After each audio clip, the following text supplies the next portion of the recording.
So I don't know where to look or where to talk into. This is my first vlog, and I'm doing this because I want to remember the process, and I want other people to learn from the good things I do, the mistakes that I make, because I know that those are the only things that have gotten me to this point in my life today. My name is Andrew Hoppel, and I've been in the fitness industry going on 7 years now, going on 8 years, sorry. And today is technically the first step into opening up my very first gym of my own brand.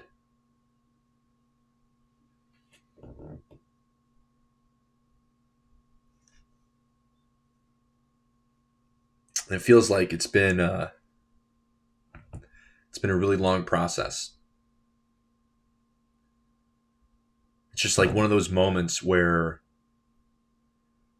everything's been leading up to this thing. I don't have a special story. I don't have any special talents. I just work really fucking hard. And that's paid off to some extent to get to this point. When I was 20 years old,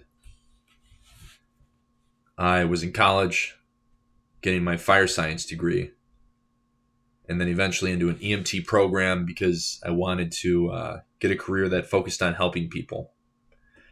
And I had been about a year into real fitness and started seeing some progress in myself. And I needed to get a part-time job, right? Because it's college. You have to make some money. And I got to the point where I was like, man, this is really cool.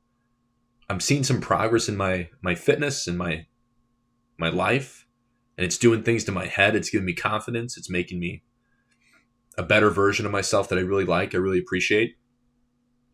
And up until that point, at 20 years old, I had never really built any of that self-efficacy. I had never really gotten to the point where I looked at myself in the mirror and I was proud of, who I was or what I had been doing, what I looked like, and any of that stuff. But fitness had gotten me to that point. It had started to build that in my life, in my head. And I asked myself, I said, man, how many other people, younger or even older than me, don't know that they can do this too? Because I had no idea. I was 20.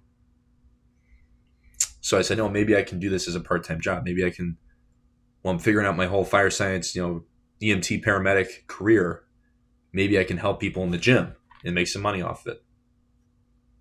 So I got a personal training certification, started working at a Gold's Gym Express, where there was one squat rack in the whole facility. And it was a big facility in comparison to many gyms out there today.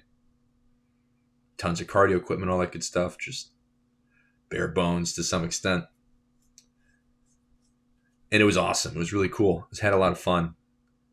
And maybe I'll do more in-depth stories about that at another point. But that was my first taste of the fitness industry. And as soon as I had dove in, I was hooked. And I knew that this is what I wanted to do for the rest of my life. I knew that I was supposed to do this. I was supposed to do fitness. So that momentum, that feeling of self-efficacy building, that also built. I had become even more confident, even more successful in that way. And I believed that I could do things in my life for the first time. I believed that I was able to manipulate the world around me if I figured out how to make it happen. Because that's kind of what fitness was to me. It was a puzzle. It wasn't like, hey, I couldn't do this or that. It was, let's figure out how to make it happen, right? The numbers. And I'm not a numbers guy. but if you found the right formula, you could make it happen. So I started looking at the world a different way through this fitness thing, through this part-time job that kind of took me there. And about a year in, I said, man, you know what? This business thing, I feel like I could do this. I feel like I could figure out how to do the basics of it. So I asked my parents to help me because I had no idea how to do any of this business stuff. I said, hey, can you guys help me, figure out how to start a business? And they had no idea. They were like, what are you talking about? You're a 21-year-old punk, whatever. I have great parents, by the way. They're awesome. They helped me anyways, figure out how to make that happen. And with kind of like a pipe dream, not really knowing exactly where I wanted to go with this thing, I had a feeling. I was like, man, you know what? I feel like making athletic apparel would be really, really fun. It'd be a great learning experience too, to see how business works, how marketing works, sales, creating something that I'm really proud of. And I could do some personal training too, along the side in my own business, and just try to learn on my own. So I did that. And I founded September of 2016, Protocol 10 Athletic Apparel LLC in the state of Illinois. And the 10 protocols were the 10 protocols of what it meant to be successful, at least to 21-year-old Andrew. And I'd say they're still pretty true today. I still believe in all the principles to success that I did back then. Maybe they're more developed and more well thought out, but I stand on them still. And I failed really bad at the athletic apparel place, or the athletic apparel part of it. And I learned a whole lot of things. I learned how to design things. I learned how to screen print. I learned how to work with designers to create apparel, apparel designs, and then to outsource overseas and stitch and create real apparel through manufacturers. And this was stuff that I had no idea how to do just months or also some years prior. And I was learning all these new things, all these new life lessons and business lessons just by figuring it out, way more than I ever did in college, to say the least. But the athletic apparel part, it failed. It failed hard. I sold some shirts and a couple hundred pieces of apparel, whatever, which is great. But I didn't know how to make a profit or to make things sustainable, how to keep a schedule, how to run a business, even if it was a single member LLC. But the part that did end up taking off was the personal training side of things, because that was more manageable. That was a service. That was something that I could build, and it wasn't necessarily a commodity. All I was really selling was my time and the little bit of knowledge that I had learned so far to help people out in the gym, their fitness and all that. So that took off, and it didn't cost me money necessarily to do that.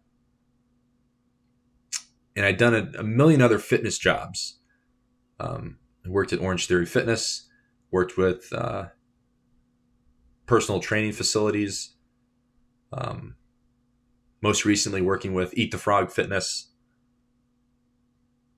And it was all great, and it was all awesome in one way, shape, or form. Most of the time it was the relationships that were so great and so awesome and so fulfilling. But it wasn't my own thing.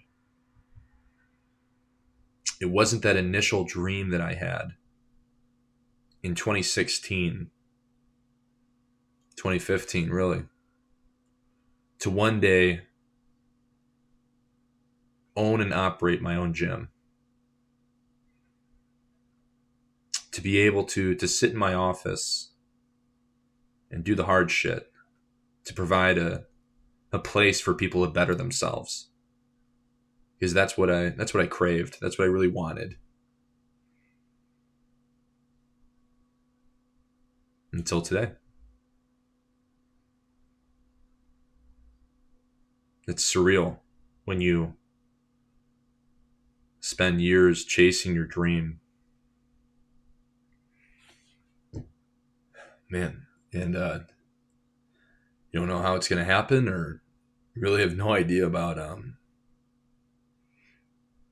much.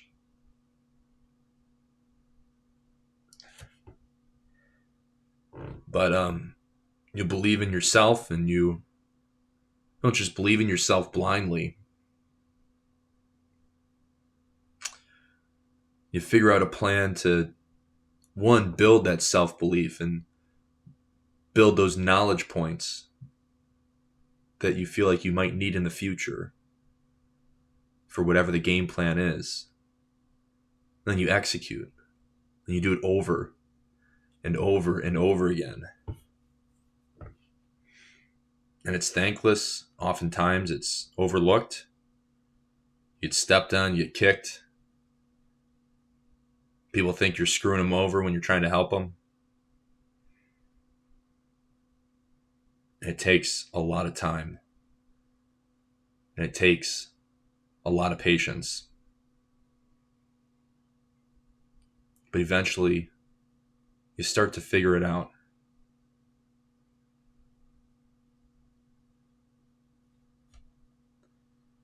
You get to follow your dreams.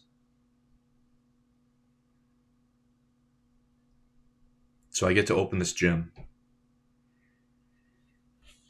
And my goal right now today, it's October 7th, 2022.